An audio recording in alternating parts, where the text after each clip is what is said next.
अनुयायी मिल जाए भव का हर किनारा। उस वीर के पावन नैन बनो, पंथ भूल के सारे जैन बनो, जियो और जीने का दो नारा। जैन शासन का जो ध्रुव तारा, हम पर वरदान महावीर है, मेरा अभिमान महावीर है, मेरी पहचान महावीर है वर्धमान केवल ज्ञानी जैनों की शान महावीर है, मेरा अभिमान महावीर है, मेरी पहचान महावीर है। धर्म की परम पूज्य गणनी आरिका माँ विशिष्ट श्री माता जी की समस्त संघ की वंदामी वंदामी वंदामी माता जी।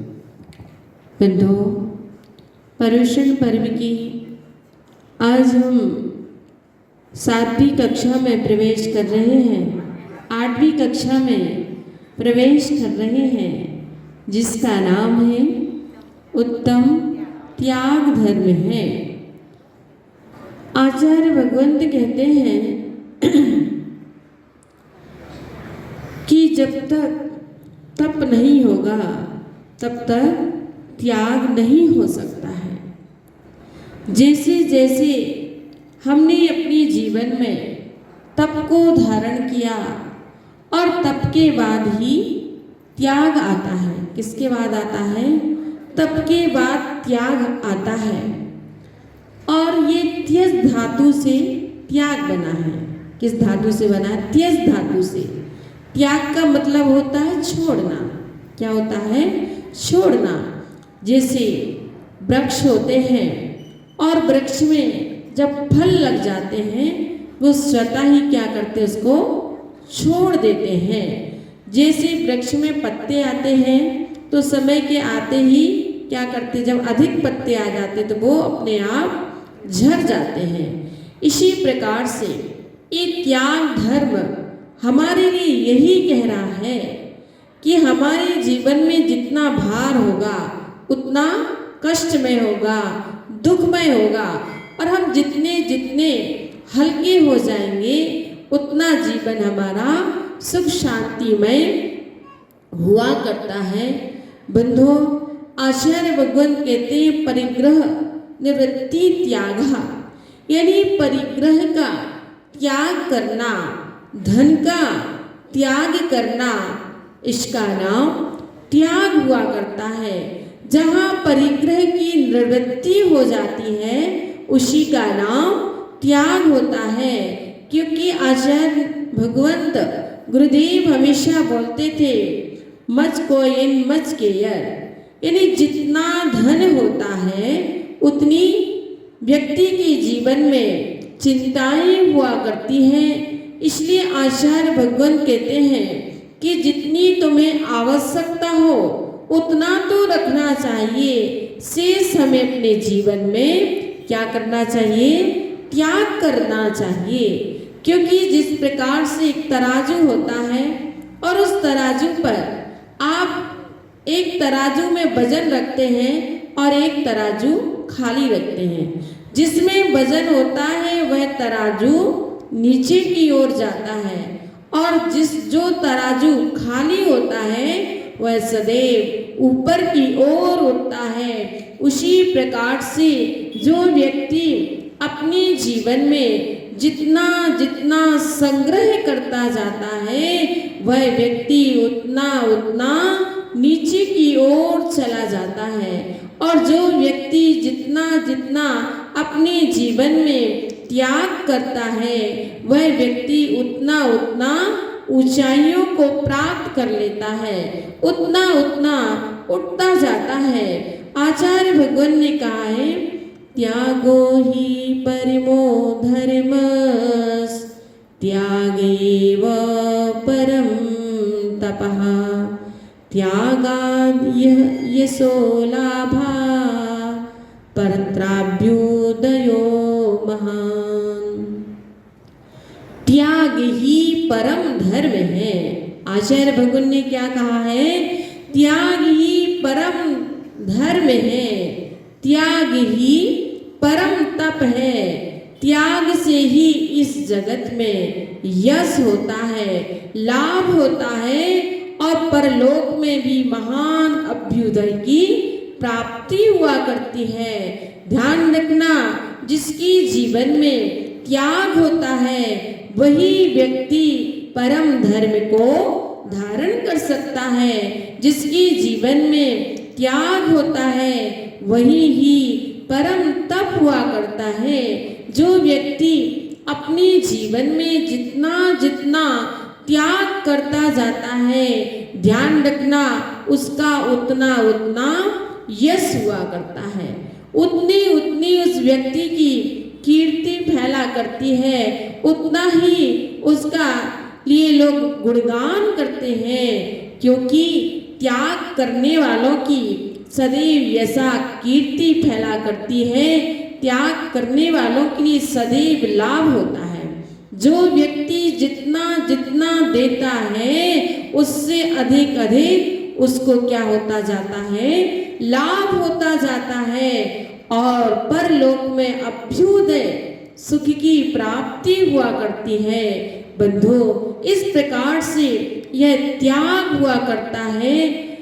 आचार्य भगवंत ने कहा है कि जो दान होता है या धन होता है तो धन की कितनी गति कही है, कितनी गति कही है, 3 गति कही है। धन की 3 गति हुआ करती है। एक होता है दान और दूसरा होता है भोग और तीसरा होता है नाश। यदि आपको पुण्य उदय से धन मिला है, क्या मिला है, पुण्य उदय से आपको धन मिला है, संपदा मिली है, वैभव मिला है, तो उस दान का हमें क्या करना चाहिए, छोड़ उस धन को हमें क्या करना चाहिए, देना चाहिए। उस धन का हमें दान करना चाहिए। ध्यान रखना, जो व्यक्ति जितना जितना दान देता है उतना उतना उसे वापस आ जाता है। कहा भी है, तू 1 पैसा देगा वो 10 लाख देगा। क्या कहा है, तू 1 पैसा देगा। विभाजी क्या कहा, बड़ी खुश हो गई। जो 1 देता है तो 10 वापस आ जाता है। ये दान का बहुत बड़ा महत्व हुआ करता है, दान की बहुत बड़ी महिमा हुआ करती है। और जो व्यक्ति इस दान की महिमा को समझता है वह दान सदैव करता रहता है, सदैव दान देता रहता है, इकट्ठा करता नहीं जाता है। अरे रखते जाओ रखते जाओ रखते जाओ। ध्यान रखना, जब तक तुम्हारा पुण्य है तब तक ये धन दौलत है, और जैसे ही पुण्य क्षीण होगा तो धन दौलत भी अपने आप क्षीण हो जाएगी, अपने आप समाप्त हो जाएगी। इसलिए जोड़ने की आदत मत रखो, छोड़ने की आदत रखो। क्या, जोड़ने की आदत नहीं, छोड़ने की जो आदत रखते हैं, ध्यान रखना उतना उतना उसके पास वापिस आता जाता है। तो धन की जो गति की हुई है, सबसे पहले क्या करना चाहिए, हमें दान देना चाहिए। क्या देना चाहिए, दान देना चाहिए। और दान के विषय में कहा है कि सूरवीर में, क्या, सूरवीर में 100 में 1 होता है। सूरवीर 100 में कितना होता है, 1 होता है। पंडित 1000 में 1 होता है। पंडित 1000 में 1 होता है। वक्ता 10,000 में 1 पाया जाता है। किंतु दाता तो दाता कदाचित ही होता है और नहीं भी होता है। जो दाता होता है वह कदाचित होता भी है और नहीं होता है। इसलिए आचार्य भगवंत ने कहा है कि जो दान होता है तो हमें ध्यान रखना चाहिए कि जो धन है हमारे पास वह ब्याज से कितना आता है, दुगना आता है। कितना, दुगना आता है। व्यापार से 4 गुना आता है और खेती से 100 गुना आता है। और सुपात्र को दान देने से अनंत गुना लाभ हमारे जीवन में हुआ करता है। जो व्यक्ति जितना जितना दान देता है, और वो भी यदि आपने सुपात्र के लिए दान दिया, उसका फल आपको अनंत गुना प्राप्त हुआ करता है। इसलिए आचार्य भगवंत कहते हैं, भैया सबसे पहले दान करो अपने जीवन में। क्या करो? दान करो। यदि तुम्हें धन प्राप्त हुआ है, उसका दान करना चाहिए। यदि दान नहीं करोगे तो क्या होगा? व्यक्ति भोग करता है। व्यक्ति सोचता है हमें धन दौलत मिली है, यश करने के लिए है, घूमने घामने के लिए मिली है, खाने पीने के लिए मिली है, पहनने ओढ़ने के लिए मुझे ये धन मिला है। जितना बने उतना उसका मुझे भोग करना है। तो व्यक्ति ऐसे कार्यों में भोग कर करके क्या करता है? अपनी धन संपदा को समाप्त कर देता है। क्या तुम्हें इसमें पुण्य मिलेगा? क्या नहीं मिलेगा। जो व्यक्ति उखाऊ उड़ाऊ होते हैं, उनका बस यही लक्ष्य होता है, मुझे इतनी धन संपदा मिली है, खाओ पियो यश करो और घूमो घामो, बस, और कुछ नहीं करना है। इसमें व्यक्ति अपनी संपदा को क्या कर देता है? नाश कर देता है, समाप्त कर देता है। और तीसरी स्थिति बताइए कि धन नाश हो जाता है। कैसे नाश होता है? कितने बार देखा जाता है कि जो जितने अधिक पैसे वाले होते हैं, या जिनके पास जितनी धन दौलत होती है, उनका आधा से अधिक तो पैसा कहाँ जाता है? हॉस्पिटल में जाता है। क्यों? कहीं डायबिटीज हो गया, कहीं अटैक आ गया, कहीं कुछ हो गया, और न जाने एक न एक बीमारियों से लगी ही रहती है। इसलिए धन की 3 गति बताई है। हमें ध्यान रखना है कि हमारा जो धन है वह ना भोग में जाए और ना नाश हो। हमारा धन अच्छे कार्यों में सदुपयोग हो। हमें ऐसा विचार करना चाहिए, हमें ऐसा सोचना चाहिए। एक बार राज्य में संकट पड़ा। किसमें संकट पड़ा महावीर जी? राज्य में। और राज्य में संकट पड़ना बहुत बड़ी बात होती है। और जब राजा को पता चला इतना बड़ा संकट पड़ गया मेरे राज्य में, वह बड़ा दुखी हो गया। और जब व्यक्ति के जीवन में समस्या आ जाती है तो उसका समाधान एक निर्ग्रंथ गुरु ही किया करते हैं। राजा बड़ा ही दुखी था, बड़ा ही परेशान था कि मेरी समस्या का समाधान कैसे होगा, और निरंतर दुखी रहने लगा। संत ने उसका समाधान भी दिया, और फिर एक जोशी के पास गया, और जोशी ने कहा कि तुम्हारे राज्य का संकट दूर हो सकता है, पर तुम्हें एक कार्य करना होगा कि तुम्हें भीख मांगना होगा। ओहो, इतना बड़ा राजा होकर जिसके पास अपार धन दौलत हो, अपार संपदा हो, और उस व्यक्ति को भीख मांगना पड़े, बहुत बड़ी बात हो जाती है, बहुत कठिन बात हो जाती है। संकट दूर हो जाए, और उस संकट के लिए, आपत्ति विपत्ति के लिए व्यक्ति को क्या नहीं करना पड़ता है, उसे दूर करने के लिए सब कुछ करने को तैयार हो जाता है। राजा अपने रथ में सवार होकर प्रातः काल की बेला में चल देता है कि आज मैं भिखारी से भीख मांगूंगा। और वहां से एक भिखारी भी अपने भावों को सजोए हुआ था। वह भिखारी भी सोच रहा था, मुझे भीख मांगते मांगते पूरी जिंदगी निकल गई। हे भगवान, अब ऐसा दिन कब आए कि मुझे भीख ही ना मांगने पड़े। सबसे अच्छा काम है कि राजा से ही अपन भीख मांग लो, और राजा खुश होकर, प्रसन्न होकर इतना दान दे देगा कि हमें कभी भीख ही नहीं मांगना पड़ेगी।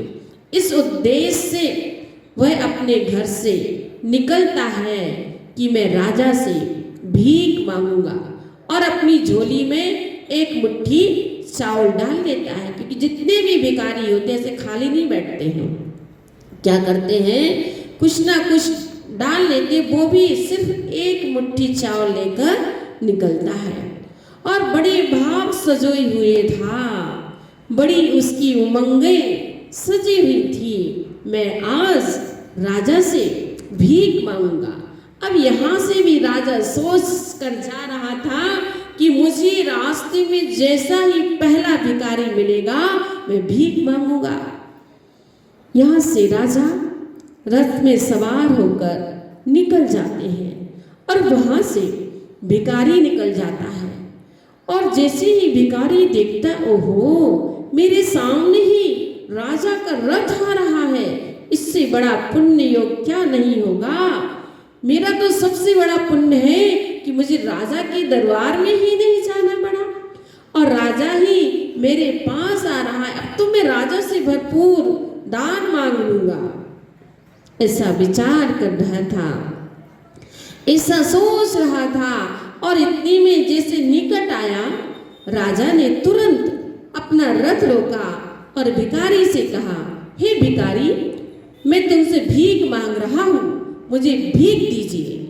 ओहो, वह भिखारी बड़ी सोच में पड़ गया, बड़ा आश्चर्य करने लगा, इतना बड़ा राजा होकर मुझसे भीख मांग रहा है।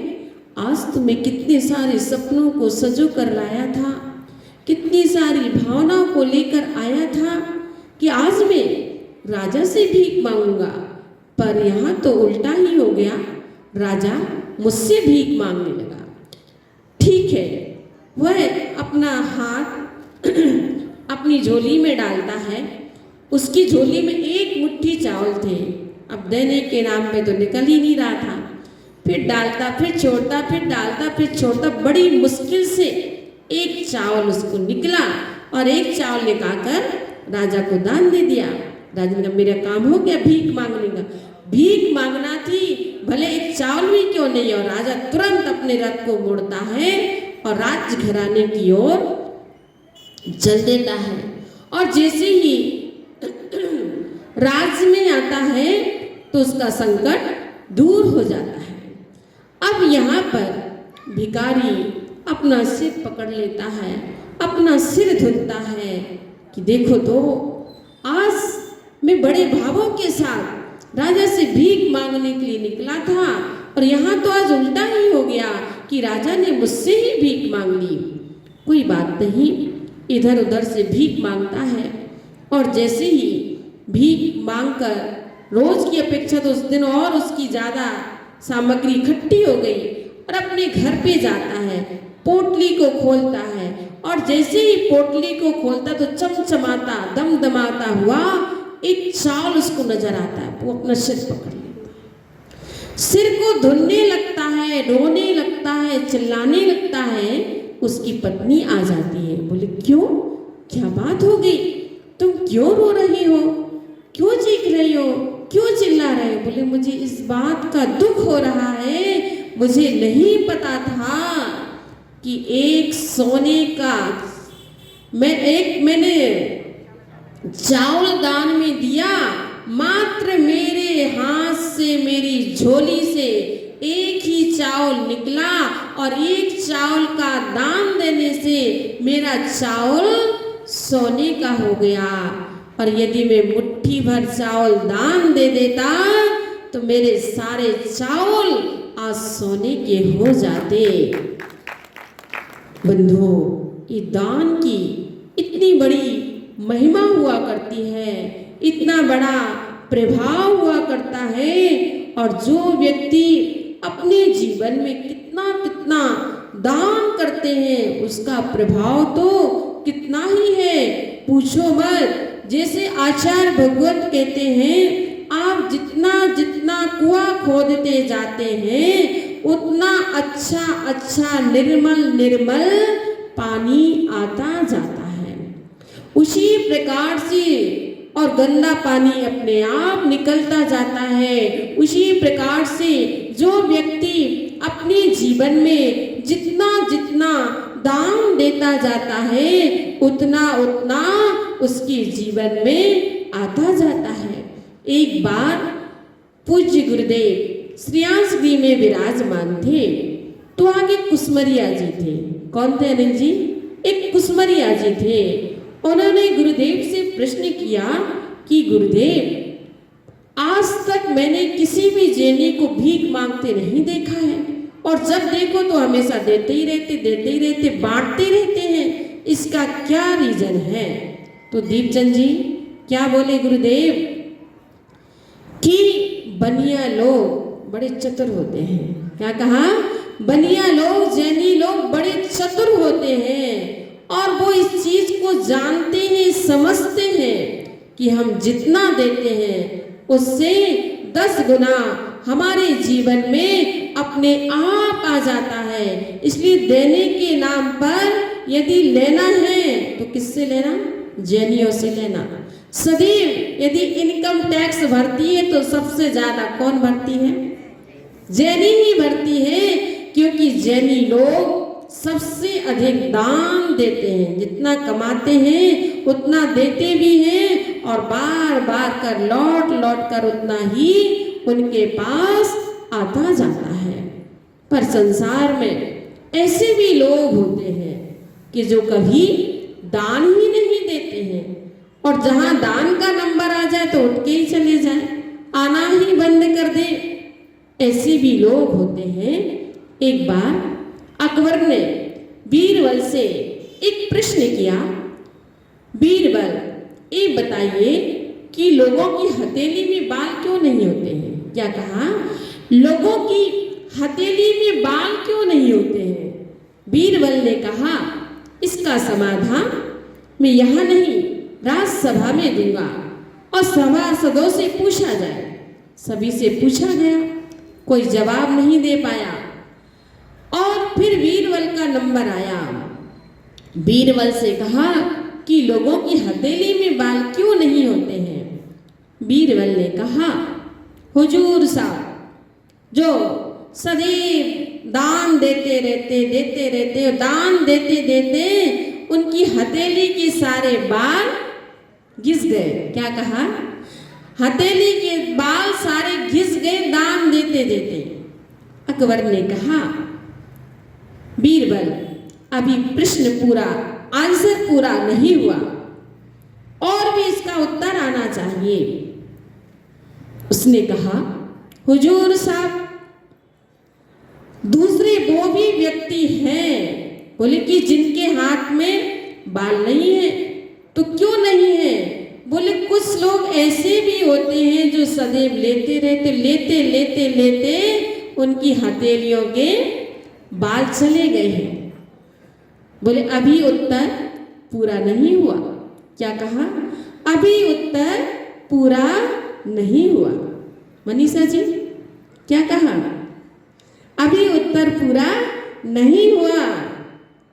अच्छा, तो और क्या है? बोले तीसरे ऐसे भी हैं कि जिनके बाल नहीं होते हैं।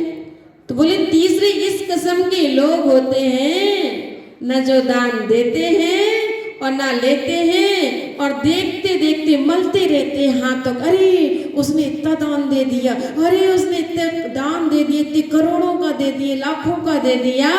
तो बोले ऐसे भी लोग होते हैं जो अपने दोनों हाथों को मलते रहते, आश्चर्य करते रहते हैं, इसलिए उनकी हथेली में भी बाल नहीं होते हैं। तो ऐसे भी संसार में लोग हुआ करते हैं।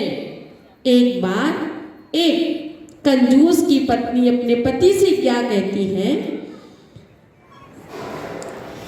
उसने अपने पति को उदास देखा तो उसने क्या कहा कि नारी पूछत सूम से। अरविंद जी बुंदेलखंड की कहावत है, नारी पूछत सूम से काहे बदन मलिन, क्या तुमसे कुछ गिर गयो या काहू को दी। अब कंजूस कहता है ना मेरो कछु गिर गयो ना काहू को दीन, देतन देखो और को सो है बदन मलिन। आगे समझ में नहीं आया होगा कि वह कहता है ना मेरा कुछ गिरा है, ना मैंने किसी को कुछ दिया है। जो लोग इतना देते रहते हैं उनको देख देख कर मेरा मन बड़ा मलिन हो गया है। इतना कैसे दे देते हैं, इतना कैसा दान दे देते हैं, इसलिए उनको देख देख कर मेरा मन कैसा हो गया है, मलिन हो गया है। एक कंजूस व्यक्ति की ऐसी स्थिति हुआ करती है। तो आचार्य भगवान कहते भैया अपने जीवन में कभी कंजूस मत बनना। कंजूस कैसा होता है, मक्खी चूस होता है। जैसे खेत का बगीचा होता है, ना खाद का ना खानदेन का, ऐसे ही कंजूस व्यक्ति होता है, ना धन को दान में देता है, ना खुद खाता है और स्वयं ही ऐसा ही नष्ट होता है। 3 प्रकार के दानी जीवन में हुआ करते हैं। कितने प्रकार के दानी होते हैं? 3 प्रकार के दानी बताए गए हैं। एक वो होते हैं जो अपनी आय के 4 हिस्सा बनाते हैं। कितने हिस्सा बनाते हैं? 4 हिस्सा बनाते हैं, जिसमें 50% तो वो अपने घर परिवार आदि में खर्च करते हैं, 25% को जमा करके रखते हैं और 25% को क्या करते हैं, दान में देते हैं। ऐसे उत्तम व्यक्ति दानी माने जाते हैं कि जो अपनी आय में से 25% को क्या करते हैं, दान में देते हैं। एक वो मध्यम वर्गीय दानी व्यक्ति होते हैं जो अपनी कमाई के कितने हिस्से बनाते हैं, 5 हिस्से बनाते हैं। कितने हिस्से बनाते हैं? 5 हिस्से बनाते हैं, जिसमें 40% तो अपने घर परिवार में लगा देते हैं, उसको सुरक्षित रखते हैं और 20% का क्या करते हैं, दान में देते हैं। ऐसे मध्यम वर्गीय दानी कहलाते हैं कि कुछ भी हो कैसी भी हो 20% का तो मुझे दान देना ही है। और एक वो व्यक्ति होते हैं जो अपनी आय में से 60% क्या करते हैं, अपने परिवार के लिए लगा देते हैं और 30% अपना संचित करके रखते हैं कि भविष्य में काम आएगा और 10% का क्या करते हैं, दान देते हैं।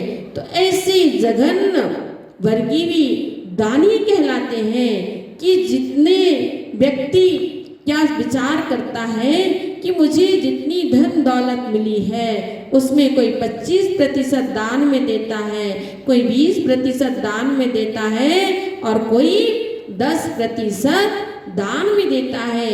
ध्यान रखना, जो आपने दान दिया है वो सुरक्षित आपका दान हो गया। कैसा हो गया?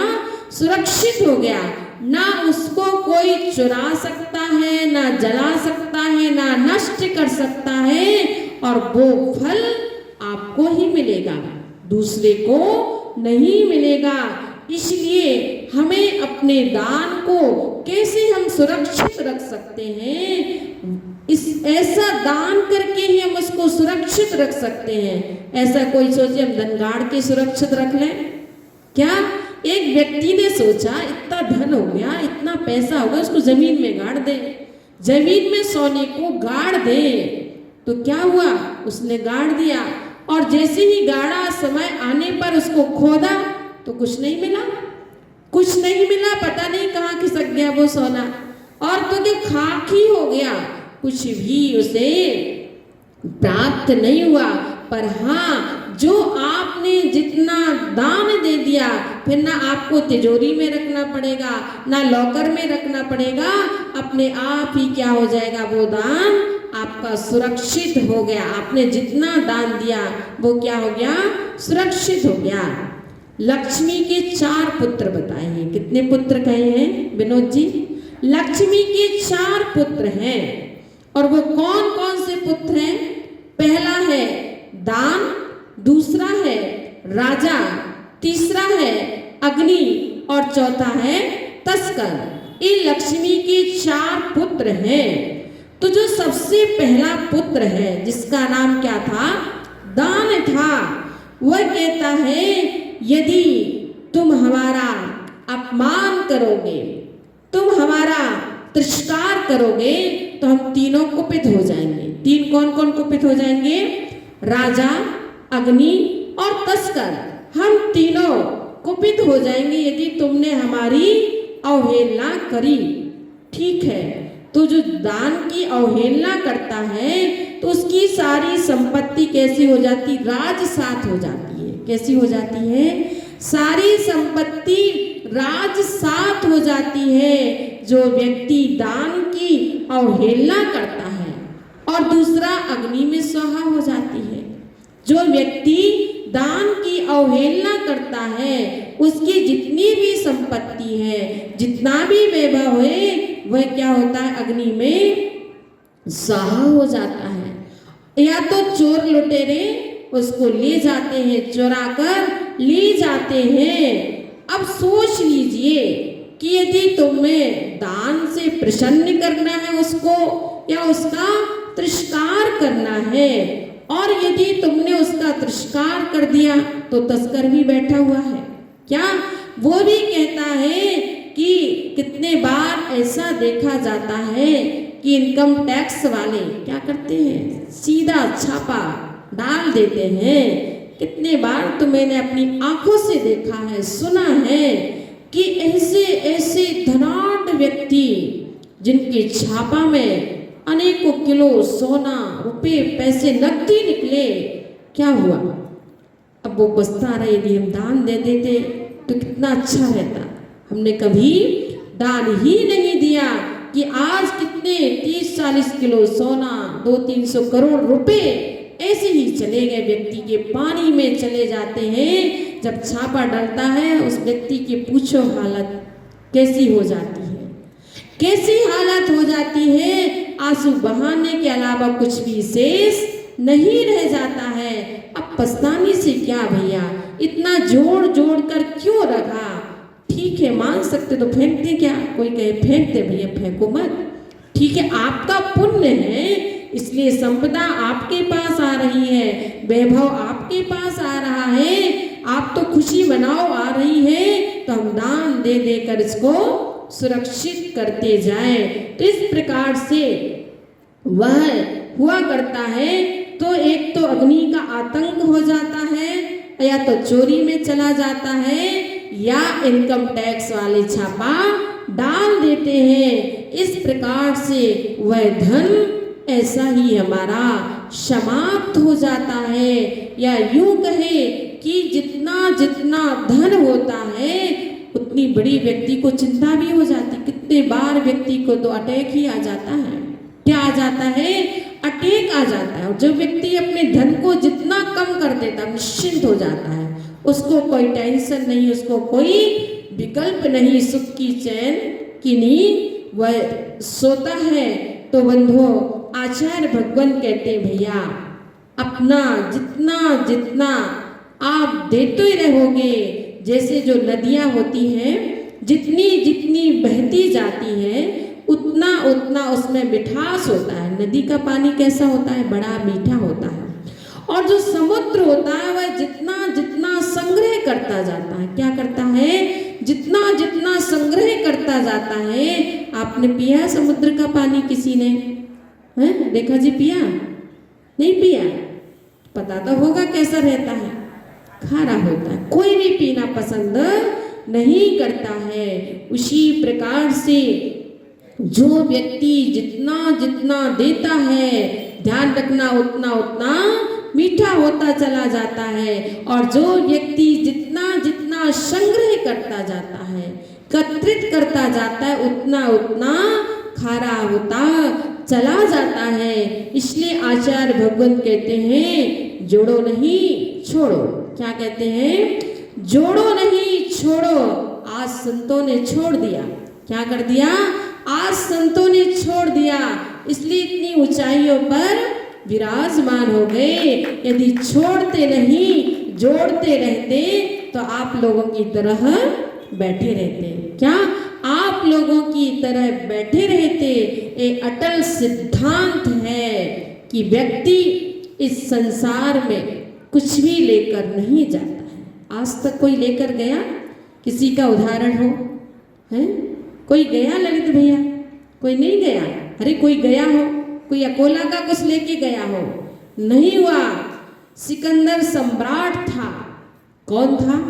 सिकंदर सम्राट, जो जाना माना राजा था, जिसके पास अपार संपदा थी, अपार दौलत थी, जिसके पास कोई कमी नहीं थी। जब वो यूनान से भारत की यात्रा के लिए आया और भारत में एक दिगंबर संत को देखा उसने, वो नहीं जानता था कि दिगंबर संत है, वो तो ऐसे सामान्य व्यक्ति समझ रहा था और विचारों में डूब गया। भारत में क्या इतनी गरीबी है? इतनी गरीबी है कि पहनने को कपड़े भी नहीं है, खाने के लिए भोजन भी नहीं है। अब इतनी गरीबी छाई हुई है यहाँ पर, लगता कुछ भी नहीं है इनके पास। वह सम्राट सिकंदर अपने सैनिकों से कहता है, सैनिक जाओ उसके पास कुछ ना कुछ रत्न सामग्री की थाल लेकर जाओ।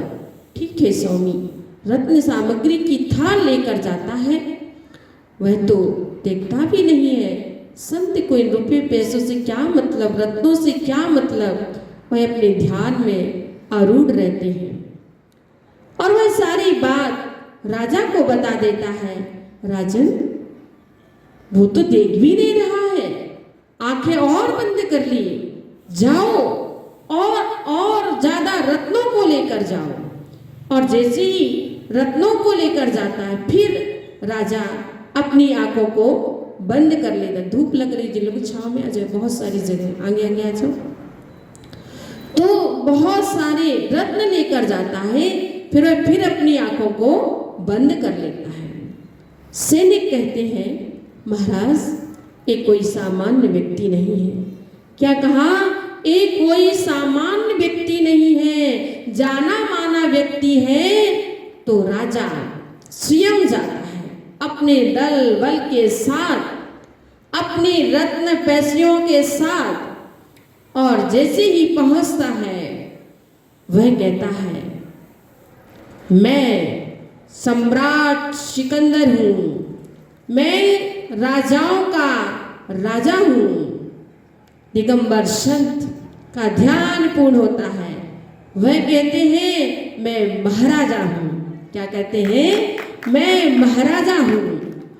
वह कहता है, सम्राट सिकंदर, मेरे पास रत्न है।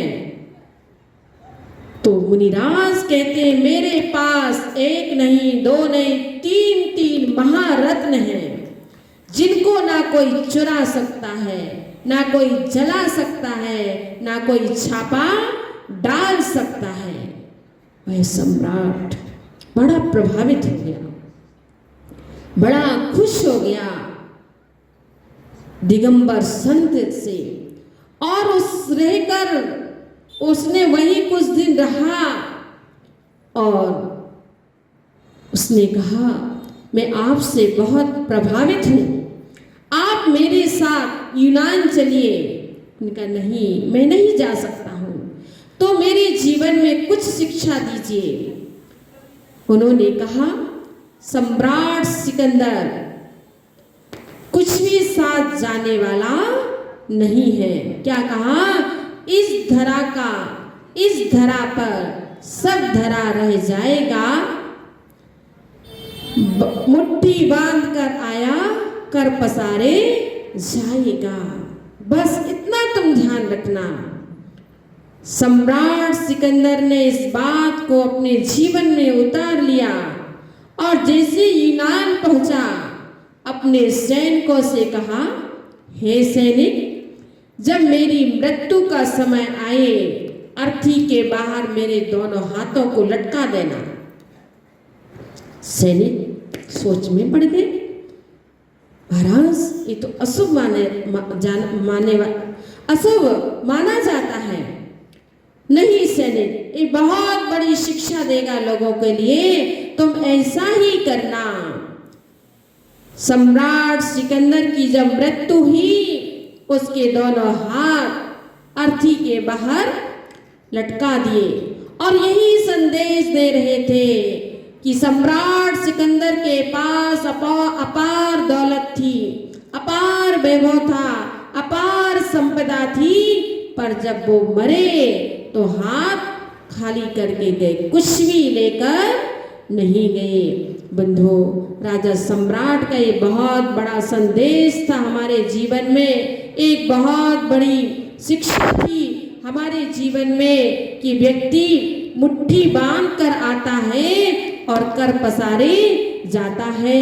तो बंधुओं, हम अपने जीवन में इस दान की महिमा को समझें, क्योंकि आचार्य भगवान रयनसार में कुंद कुंद देव लिखते हैं, जिन बिंबम जिनागरम जिन यात्रा महोत्सवम जिन तीर्थम जिनागमम जिनायतनामी सप्तधा।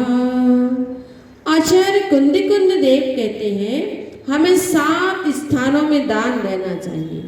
कहाँ दान देना चाहिए? एक जिन बिंब, जहाँ कहीं क्या बन रहा हो, प्रतिमाएं आदि विराजमान हो रही है, तो उसमें हमें दान देना चाहिए। दूसरा, जिन मंदिर, जहाँ मंदिर आदि का निर्माण हो रहा हो तो हमें मंदिर के लिए दान देना चाहिए। जिन यात्रा, जहाँ कहीं यदि यात्रा का नंबर आ जाए तो यात्रा कराने के लिए दान देना चाहिए। पंच कल्याणक आदि स्थानों के लिए दान देना चाहिए। तीर्थोद्धार के लिए, यदि कोई तीर्थ का जीर्णोद्धार हो रहा हो उसके लिए दान देना चाहिए। जिनागम प्रकाशन, कहीं कोई ग्रंथ आदि का प्रकाशन हो रहा हो उसके लिए दान देना चाहिए। और जिन आयतन, इस 7 प्रकार के स्थान कहे गए हैं, इन 7 स्थानों में क्या करना चाहिए? दान देना चाहिए। वैसे भी दान के कितने भेद होते हैं? 4। कौन कौन से?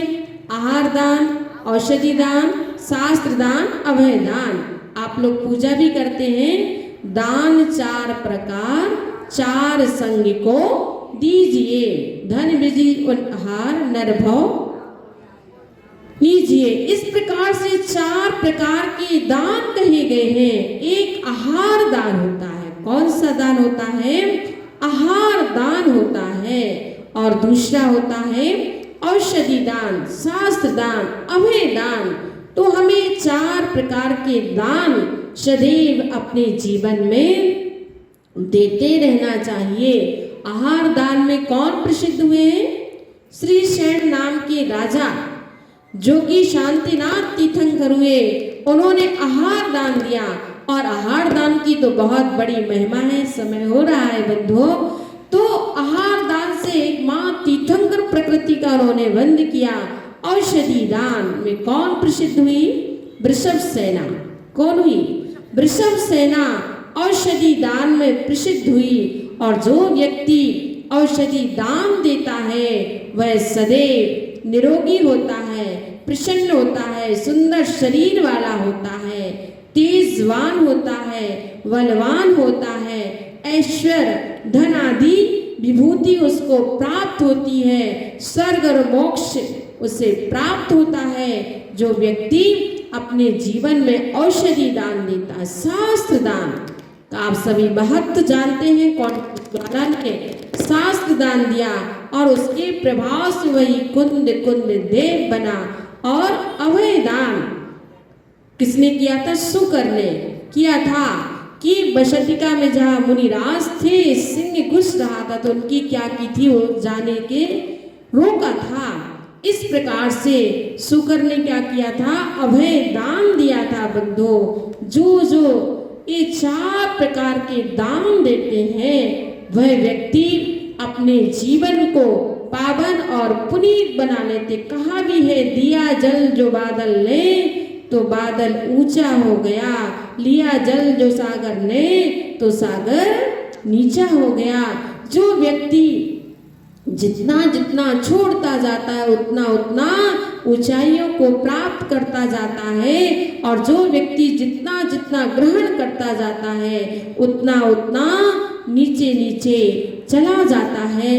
तो बंधुओं, हम अपने जीवन में इस दान की महिमा को समझें और दान सदैव देते रहें, जिससे आपका जीवन वजनदार नहीं, आपका जीवन कैसे बन जाए, हल्का बन जाए, आपका जीवन मंगलमय बन जाए। तो बंधुओं, हम आज के दिन अपने जीवन में त्याग धर्म को समझेंगे, त्याग धर्म को जानेंगे और अपने जीवन में उतारेंगे। शास्त्रों में कहा है कि त्याग करो, पर कैसा करो, अपनी शक्ति के अनुसार। कई बार लोग इतना दान बोल देते हैं जितनी शक्ति नहीं हो पाती है, तो उतना दान भी मत बोलो जितनी आपकी शक्ति है। शक्ति के अनुसार अपन को दान देना चाहिए। आप ध्यान रखना, आपके यहाँ जो बंगला है, आपके यहाँ जो महल बना हुआ है, तो आप यही विचार करना, मेरे पास बंगला है तो क्यों बना। आपने कभी ना कभी किसी संत निवास में कोई रूम बनाया होगा, धर्मशाला का रूम बनाया होगा, एक कमरा बनाया होगा। उसके प्रभाव से आज आपके यहाँ एक 10 या 20 कमरे का या कितने भी आपका एक महल बना हुआ है। तो बंधु, जो व्यक्ति, अब शास्त्रों में तो बहुत सारी चीजें बताई गई है कि मूर्ति का दान देने से क्या होता है, मंदिर का दान देने से क्या होता है। कहा है कि राई के बराबर, किसके बराबर, राई के बराबर जो मूर्ति विराजमान करता है और जौ के बराबर मंदिर बनवाता है, उसके लिए तीर्थंकर प्रकृति का बंद होता है। किसका बंद होता है, तीर्थंकर प्रकृति का बंद हुआ करता है। बंधु, अब आप सोचेंगे राय तो इतनी छोटी है और जो, पर मूर्ति तो मूर्ति है, मंदिर तो मंदिर है। तो जो व्यक्ति अपने जीवन में ऐसे दान देते हैं बंधु, उनके लिए तीर्थंकर प्रकृति का बंद होता है। अभी पंडित जी कह रहे थे कि माता जी विरागोदय तीर्थ के बारे में बताएंगी। बंधु, विरागोदय तीर्थ वास्तव में बहुत सुंदर तीर्थ बना हुआ है, जो कि पूज्य गुरुदेव ने किसी आर्किटेक्ट से नक्शा नहीं बनवाया, उनकी स्वयं की परिकल्पना से वह नक्शा उन्होंने बनाया। और पहली बात तो वो तैयार ही नहीं थे क्षेत्र बनवाने के लिए। हम लोगों ने बोला तो गुरुदेव बोले मैं कभी किसी से कुछ नहीं कहूँगा, न किसी से कुछ बोलूँगा। हम लोगों ने कहा गुरुदेव आप बोलना भी नहीं, आप तो अपनी साधना करना, अपना अध्ययन करना, हम लोग हैं बोलने के लिए। और गुरुदेव ने वास्तव में कभी किसी से कुछ नहीं बोला क्षेत्र के लिए, पर भक्तों के आग्रह से, हम लोगों की भावना से वह एक क्षेत्र का निर्माण हुआ पूज्य गुरुदेव के आशीर्वाद से, उनकी जन्म स्थली पर, कि इतना सुंदर पूज्य गुरुदेव ने अपनी परिकल्पनाओं से वो क्षेत्र बनवाया, जिसमें धर्मनाथ भगवान की मूल लायक प्रतिमाएं वहाँ पर क्षेत्र के अनुसार ही बोलते प्रतिमा आदि विराजमान होती है। तो आदि मध्य वीर ऐसी 3 प्रतिमाएं हैं। धर्मनाथ भगवान की जो प्रतिमा है वह 31 फीट ऊंची खड़गासन में जिसकी प्रतिष्ठा हो चुकी है। 27 फीट आदिनाथ भगवान की प्रतिमा है और 27 फीट की महावीर भगवान की प्रतिमा है। ग्रेनाइट की प्रतिमा है, बहुत सुंदर विशालकाय प्रतिमा है। और इनके पीछे एक अभी परिगल लगना है। परिगल आप कभी बड़े बाबा के यहाँ गए होंगे कुंडलपुर, उनके पीछे एक परिगल लगा हुआ जिसमें अष्ट प्रातिहार आदि हुआ करते। पहले के समय में जितनी भी प्राचीन प्रतिमाएं होती थी सबके पीछे परिगल रहता था। और गुरुदेव ने भी विरागोदय में जितनी भी प्रतिमाएं वहाँ पर, चाहे वर्तमान 24 हो, भूतकालीन 24, सभी के पीछे परिगल है। तो एकमात्र इन 3 प्रतिमाओं का परिगल लगना है वहाँ पर, जो कि बहुत विशाल प्रतिमाएं हैं और उनका परिगल भी विशाल ही होगा। तो बंधुओं, जो व्यक्ति अपने जीवन में ऐसे अच्छे अच्छे कार्य कर लेते हैं उनका जीवन तो अजर अमर हो जाता है, उनका नाम भी अजर अमर हो जाता है। और एक कमल मंदिर है, एक कमल मंदिर शेष है, तो वह कमल मंदिर भी बहुत विशाल 25 फीट का वह कमल मंदिर जो कि बन चुका है। मात्र उसके पुण्यार्जक बकाया है तो जो व्यक्ति ऐसे मंदिरों का निर्माण करवाता है वह तीर्थंकर प्रकृति जैसे बंध को अपने जीवन में प्राप्त कर लेता है। बंधु, आहारशाला के जो रूम लगभग वहां पर 80 के करीब रूम बने हुए, 40-60 के करीब रूम बने हुए, जिसमें लगभग 15 ही कमरे बकाया है, शेष हो चुके हैं। और एक बगीचा का मंदिर है, उसका हॉल बनना है, उसका कार्य शेष है। और लगभग गुरुदेव के आशीर्वाद से 90-80% के करीब पूरा कार्य हो चुका है। अब हम लोगों की भावना है कि उस कार्य को जल्दी से जल्दी पूर्ण करें। और मेरी भावना है कि अकोला का भी नाम उस क्षेत्र से जुड़े। क्या जहां जहां गए वहां वहां का नाम जुड़ा तो अकोला भी क्यों पीछे रह जाए। अकोला कोई पीछे नहीं है। और मैं तो शुरू से यही कहती हूँ, अकोला वालों की डिक्शनरी में कभी ना नहीं है। मैंने अभी तक जो भी बोला, जिससे भी बोला, हाँ माता जी, कभी बोल ऐसा नहीं, आपको ऐसा करना है, ये काम करना है, चाहे वो अनिल झांझरी हो, चाहे महावीर जी हो, चाहे हमारे पंडित जी हो, कोई भी हो, कभी सुभाष जी हो, किसी भी चीज को किंतु परंतु नहीं। माता जी का जो आदेश है वही कार्य करना है। और वास्तव में मैंने एक, मुझे कानपुर का दृश्य हमेशा याद आता है। ऐसे भी वहाँ के लोग बड़े सज्जन प्रकृति के लोग, धार्मिक, कि उनकी डिक्शनरी में ना नहीं रहता था। और कम से कम वहाँ तो इतना लोगों ने दान दिया, लगभग 2 से 2.5 करोड़ का। और उस क्षेत्र निर्माण के लिए, पंच कल्याणक महोत्सव के लिए यदि और भी भक्तों को जोड़ देंगे तो 4-5 करोड़ का वहाँ के लोगों ने इस प्रकार से उस क्षेत्र के लिए सहयोग किया था। क्योंकि उस समय एक महा महोत्सव भी था वहाँ पर, जहाँ पर 81 पंच कल्याणक हुए थे। कितने पंच कल्याणक आज तक सुने क्या आपने? एक तो सुना होगा, पर 81 महावीर जी कितने पंच कल्याण? 81। और 81 माता पिता बने थे, 81 सौधर्मेंद्र बने थे, 81 कुबेर यज्ञ नायक। ऐसा विशाल रूप से पता नहीं गुरुदेव के लिए क्या झलक रहा था। और उन्होंने जल्दी करो जल्दी करो जल्दी पंच कल्याणक करवा दिया। कुछ प्रतिमाएं शेष रह गई थी, तो गुरुदेव ने, हम लोगों ने कहा कि गुरुदेव बाद में पंच कल्याणक रख लेना दूसरा। बोलते नहीं, अभी भले कमरे में प्रतिष्ठा होगी पर प्रतिष्ठा होना है, इसी साल ही होना है। ठीक है गुरुदेव, आपकी भावना है। और मैंने कहा आपकी भावना है तो छोटे में नहीं, बड़े रूप में होगा। अच्छी, उतना बड़ा तो नहीं, पर जैसे होते वैसा होगा। दूसरा पंच कल्याणक भी फटाक से हो गया।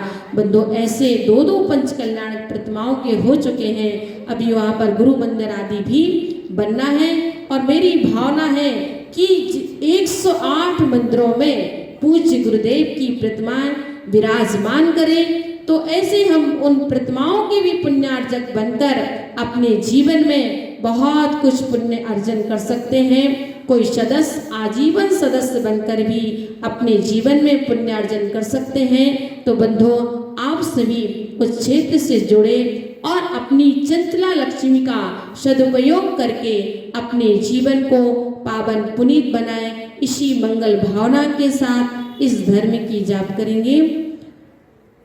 ओम ह्रीं उत्तम त्याग धर्मांगाय नमः।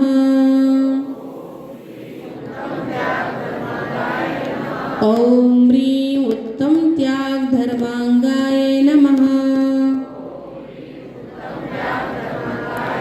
ओम ह्रीं उत्तम त्याग धर्मांगाय नमः।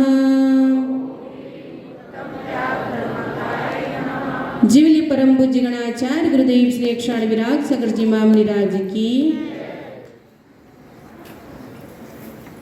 परम पूज्य गणनी यारिका मां विशिष्ट श्री